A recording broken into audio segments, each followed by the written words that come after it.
Good afternoon, everyone, and welcome to this, our first service and equipment update. 15 minutes where we shall share updates on the latest industry trends, situations impacting supply chain logistics for companies based in or heavily reliant on Asia. My name is Nikhil Palsule. I'm the head of cargo for Asia Pacific, and I'm talking to you today from our office in Singapore. And I'm joined by my colleague Joyce Yang, who's the head of program management for Asia Pacific, and she's joining us from Shanghai.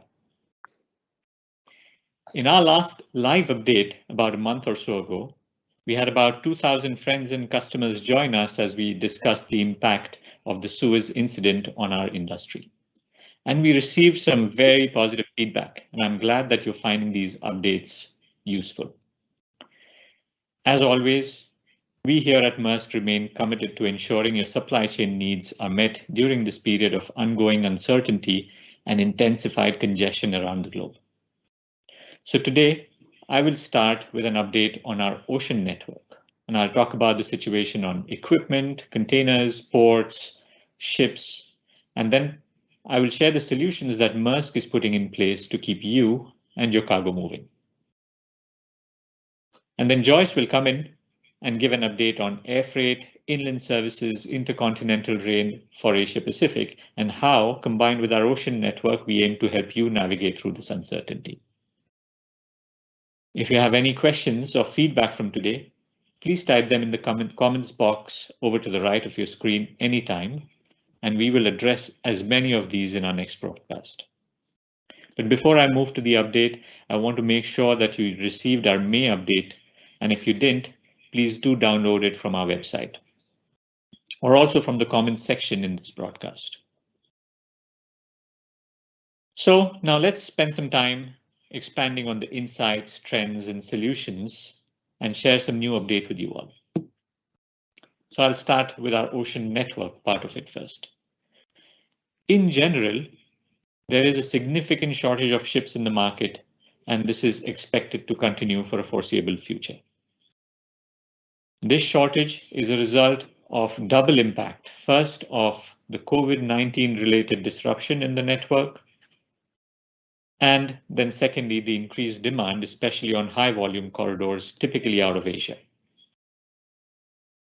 In our previous broadcast, someone asked us specifically around trans-Pacific shipping, and I'll try and address some of those questions here. So I quote Gene Soroka, who's the executive director of Port of Los Angeles, who told us that LA is now seeing more than 15 ships per day. It's a 50% increase against about 10 per day during pre-COVID times. And this has pushed up the waiting times outside port for nearly 8 days, and in some weeks even more. Now couple that with LA port workers who are also on COVID-related sick leave or in quarantine, which further impacts the productivity and the terminal. And so this increase in shipping and longer waiting times and fewer port workers has resulted in significant backlog in the terminal. And in the last few weeks, despite the drop in the number of ships in the waiting to berth at the port, the waiting times, we are told, will still continue all the way into June or possibly also into July.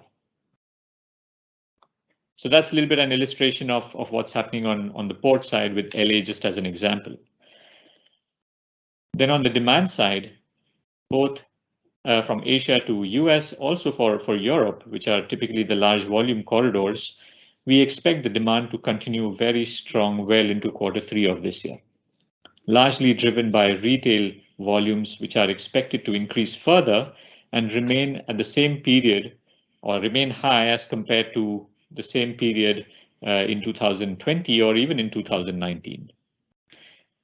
And this sustained surge in demand means that port congestion and delays won't likely ease anytime soon.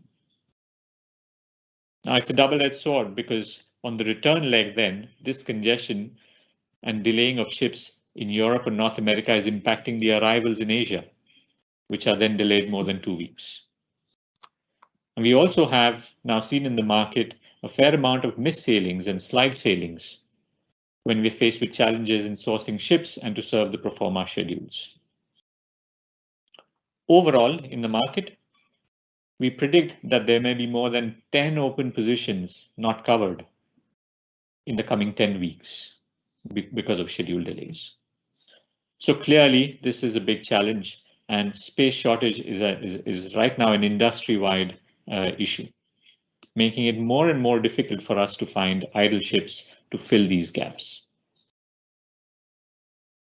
So that's a little bit to give you a sense of what's happening in the market, but what are we doing about it in Maersk? So there are a number of actions that we're taking immediately to meet this increased demand and also to try and keep us isolated from this disruption. So first, we are deploying more ships and gap loaders where they're needed the most. We're pulling ships from some of the other services on our own network and bringing them into services which are high on demand or heavily delayed. Second, this month, we will launch a new service to the US East Coast, the TP23. This service will cover key markets of hub Tanjung Pelepas and then key origins of Vung Tau and Yantian, connecting with US East Coast ports, Savannah, Charleston, and Newark. This will be launched in June. Third, we continue to work very hard in optimizing our transshipment plans to make sure that there is minimal layover and minimal dwell at the transshipment ports so as to get the schedules back on track as early as possible. And fourth, with regards to the overall ship shortages, we are out in the market working very hard, and we keep sourcing idle ships and other solutions to increase available capacity when and where needed. And a little bit on more on a human side, there's a fair amount of disruption also because of COVID cases with our crew on board at times. So on our side, we have now initiated vaccinating our crew where and when possible to minimize these disruptions. Outside of course, our network and ocean solutions, we are available to work with you to assess how best you can use Maersk's extensive air freight and inland and intercontinental rail solutions to keep you moving, reduce your wait times, and increase available capacity. Now I'll move to equipment and containers.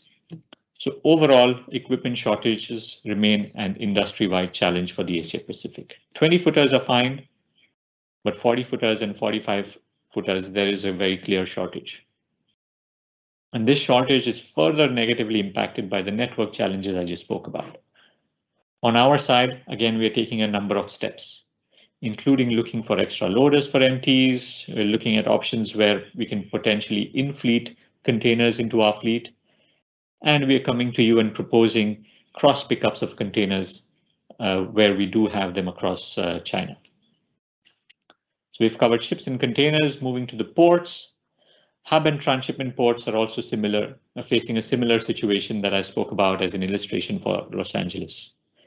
Continued high demand coupled with network delays is causing a severe congestion also in hubs, and the berth times and waiting times are significantly higher than what they used to be. If we look specifically at Asia, two of our hubs, Singapore and Tanjung Pelepas, have waiting times between 3 and 7 days.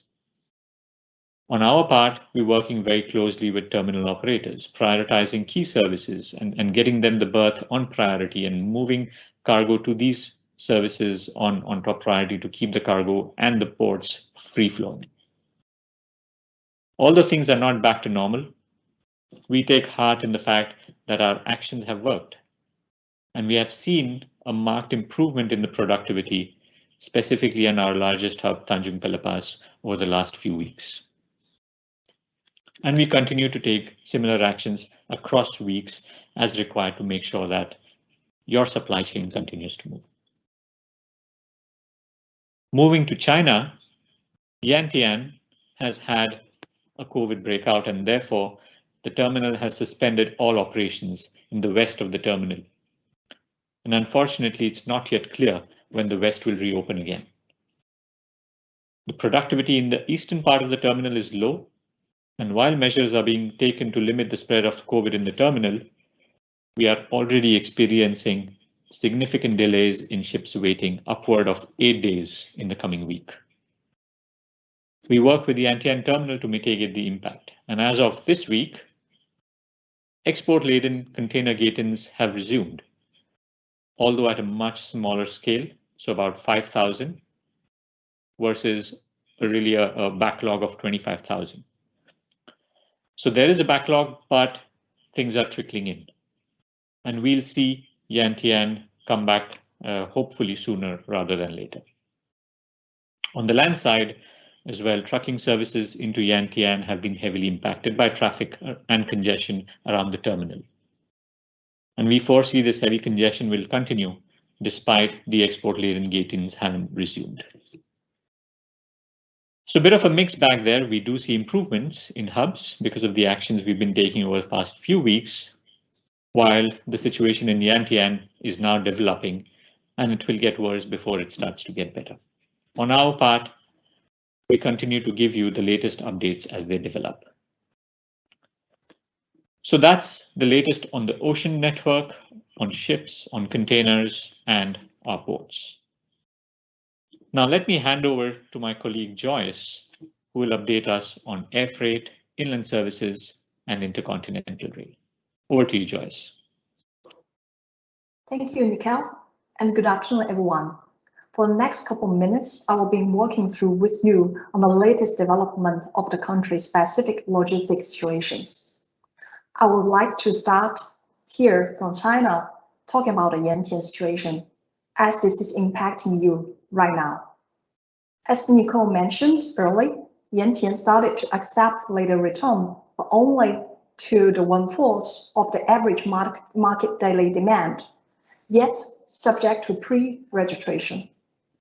This will unfortunately continue to impose huge pressure to your upstream supply chain, and most importantly, causing delays of your shipment into the DCs and the stores of your consumer market. We expect it will still take a few weeks to get back to normal. Therefore, our recommendation for the time being will be, firstly, prioritize your most urgent cargo and execute through the available market capacity, yet it is limited. Secondly, have alternative solutions in place. It could be storage service in depots or warehouse to avoid your factory running out of space and impacting your production, or divert to alternative ports, or using alternative transportation solutions like cross-border trucks, especially within ASEAN destination, or air freight and international continental rail service to US or Europe. Your Maersk account team and the customer service team are in it together with you. We are committed to work close with you to provide timely cargo visibility and the priority decisions align with you. Execute that with extremely constant care. We will operate our CFS at our best to keep the flow running, and also at your disposal to provide alternative solutions to you. All in all, helping you to minimize the impact to your supply chain and to your end consumers. Now, moving back to the air freight in China. Exports remain strong, especially to the US. The market will soon be held up with high-tech product launches as well as annual retail events in June. Therefore, capacity will still remain tight. For inland and intercontinental rail service, China Railway continues work to ease congestion through the tight space control. Capacity is forecasted to remain tight in June, in particular for destinations in Eastern Europe. The port congestions will cause an average delay from 7 days around in selective areas. Let's now move to Thailand, Malaysia, and Singapore. Air, rail, and inland capacity to Europe and within Asia is still manageable, but we recommended you to book 5 to 7 days in advance to play safe. There are capacity shortage, however, into and from the US. To prevent delays for your committed cargo with deadline to deliver to store, please use our express service to secure space. For more details, please reach out to your Maersk representatives. In Oceania, export capacity on air freight continues to fluctuate. Issues with capacity are becoming more frequent, partially due to an increase in transit time between long-haul and their connecting flights. Now, let's move up to Northeast Asia. There has been a significant reduction in available capacity in wide-bodied passenger flights in both Japan and Korea, indicating it's still remaining volatile in the long run, despite short-run-wise we see relatively stable. For inland and rail service, in both Japan and Korea, capacity remains sufficient, mainly because that there is a drop in demand due to COVID-19. Lastly, as a heads up to you, the Korea Truckers Association are looking to apply a safe rate tariff increase in Q2, while nothing is yet official at this point of time. Now let's move to Indonesia and the Philippines. For air, demand for garments, apparel, retail, and electronics is increasing, especially on the US and Europe route. To secure space, please book at least 10 days prior to planned departure. Similar to in the Philippines, the airline are having backlogs from Malaysia. Advanced booking around 1 to 2 weeks is required.